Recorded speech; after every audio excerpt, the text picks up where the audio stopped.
Ako si Francis Riudique at narito ang mga napapanahong balita. Sa kabila ng itinakdang fishing ban ng China sa South China Sea, itinuturing ng pamalakaya na matagumpay ang kanilang 2 araw na fishing expedition sa West Philippine Sea. Isinagawa ito ng pamalakaya na grupo ng mangingisda nitong ika-30 hanggang ika-31 ng Mayo. Ayon kay Joey Marabe na Provincial Coordinator ng grupo, ito ang kanilang pagtugon sa 4 na buwang fishing ban ng China. Matatandaang naghain na ng protest ang DFA laban sa China dahil sa regulasyong itinakda nito na nasasakop na umano ang exclusive economic zone ng bansa.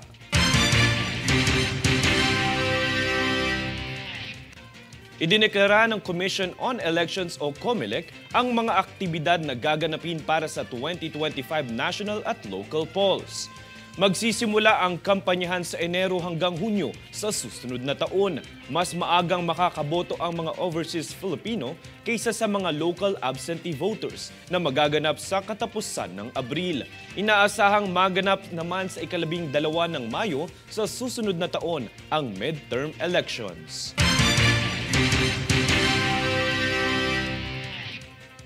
Bago ang pagpasok ng buwan ng Hunyo, ay iniluklok ng Armed Forces of the Philippines o AFP si Marine Colonel Ferdinand Marcelino bilang bagong The Provost Marshal General o TPMG-AFP sa isang change of Chief of Office at retirement ceremony. Sa nasabing kaganapan ay binigyang pugay si Brigadier General Jerry Puluhanan na nagretiro mula sa Philippine Air Force pagkatapos ng ilang dekada ng huwarang serbisyo na nagsilbi bilang Chief of AFP Human Rights Office TPMG, isang posisyon na hawak niya mula Setyembre taong 2018 at Air Judge Advocate. Noong 1996, nagsimula siyang maglingkod sa militar bilang probationary second lieutenant.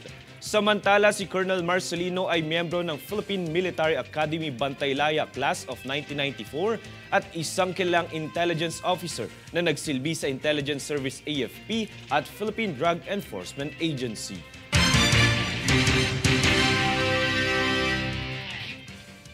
Kami ang boses ng pagbabago. Ako si Francis Riudique at ito ang News Force.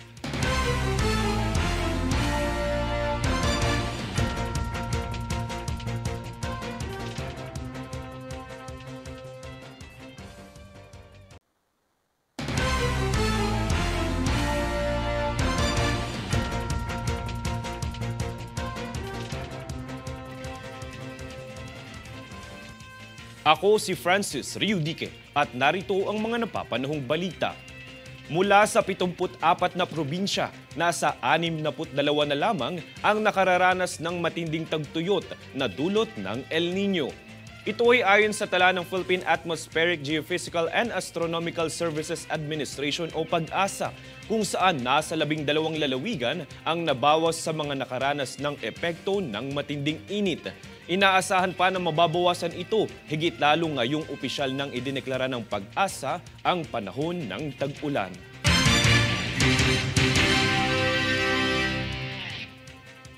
Nais pirmahan ni Pangulong Ferdinand Marcos Jr. ang Maritime Zones Law sa lalong madaling panahon.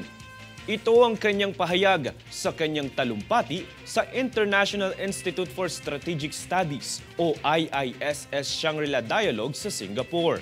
Ito ay upang manindigan sa teritoryo ng Pilipinas sa West Philippine Sea.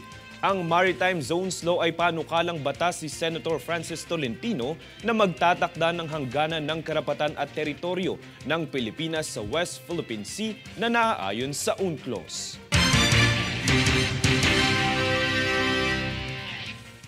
Ang Philippine Coast Guard o PCG ay nagsampa ng kaso laban kay CG Petty Officer 3rd Class o PO3 Ibrahim Banota na nagtangkang mangikil ng 150,000 piso mula sa isang aplikante. Kapalit umano nito ang siguradong pagpasok sa serbisyo ng Coast Guard sa gitna ng patuloy na recruitment ng PCG sa buong bansa para sa taong 2024. Matapos makatanggap ng ulat hinggil sa ilegal na aktibidad ng nasabing mga tauhan ng Coast Guard noong ika-19 ng Mayo, ay nagsagawa ng entrapment operation ang PCG at Criminal Investigation and Detection Group Region 9. Ito ay makalipas ang 5 araw upang arestuhin si CGPO3 Banota ng Coast Guard Station Western Tawi-Tawi sa Zamboanga City.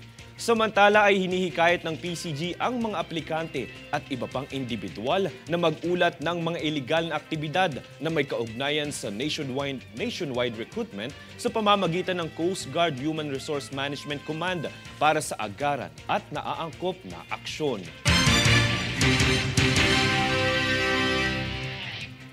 Kami ang boses ng pagbabago. Ako si Francis Riudique at ito ang News Force.